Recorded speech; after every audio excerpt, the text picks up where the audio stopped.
Just a quick overview. We have close to 500 sheriff deputies working throughout the county, working on evacuations, working on traffic control, both ingress and egress, and we are also working what we call looter suppression. It's unfortunate that we have to assign people to do that task, but we have, and we have made arrests behind that. In regards to resources, on the way to this press conference, our Northern Command made a request for 100 more deputies, or roughly 100 more deputies. So we are in the process, from a mutual aid perspective, of sending what we have internally and then requesting resources from counties around us as we are working, as you see and hear, many different priorities. Because this event continues and we continue to get new fires, the mayor mentioned it, Chief McDonald mentioned it.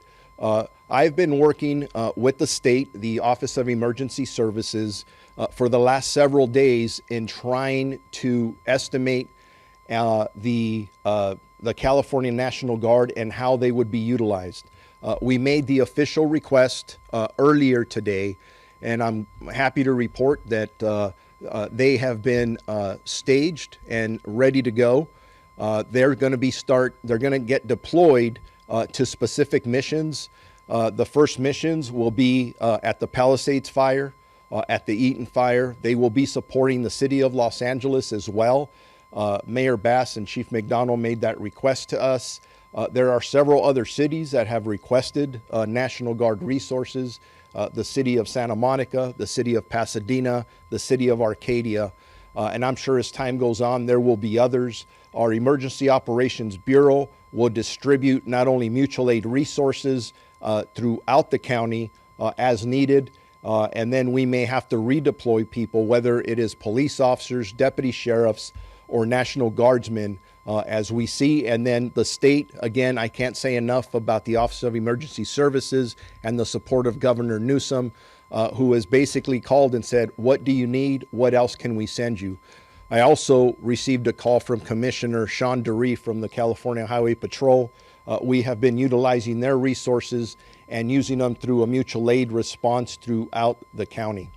I want to switch gears momentarily. You've heard the word curfew come up a couple of times.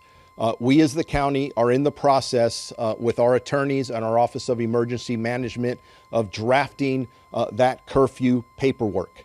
And as we're doing that, I cannot tell you if the curfew will be enacted tonight. The goal is for it to be enacted tonight, but once we get everything done, we may enact it tomorrow night. That being said, I want to make sure, and we've said it a couple of times, in the areas that have been evacuated, do not go in there unless you have specific business. And right now, the only people who have business in there are firefighters and law enforcement, or some kind of worker that's trying to put utilities back together for us. You will be detained. You will be arrested if you're doing there and you're up to no good. And as the mayor said, we've all talked to the district attorney, who says that they will prosecute without hesitation. So please make sure everybody understands that. And just going back to the curfew, for clarification, is not county-wide. The curfew will only take place in the impacted areas, specifically those areas that have had mandated evacuations. So for example, in the city of Los Angeles, as they're requesting those National Guard resources, you're talking about the Palisades area. For us in Los Angeles County, it is also that Palisades, Malibu, Lost Hills area, and then the Altadena area. Pasadena, self-explanatory. Santa Monica, self-explanatory, and the other cities that are requesting the assistance. As you see, with all of our partners, from a mutual aid perspective, we are second to none anywhere in this country.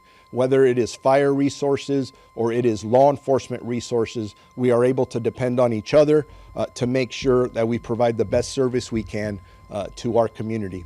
Just the very last thing, if anyone has any questions about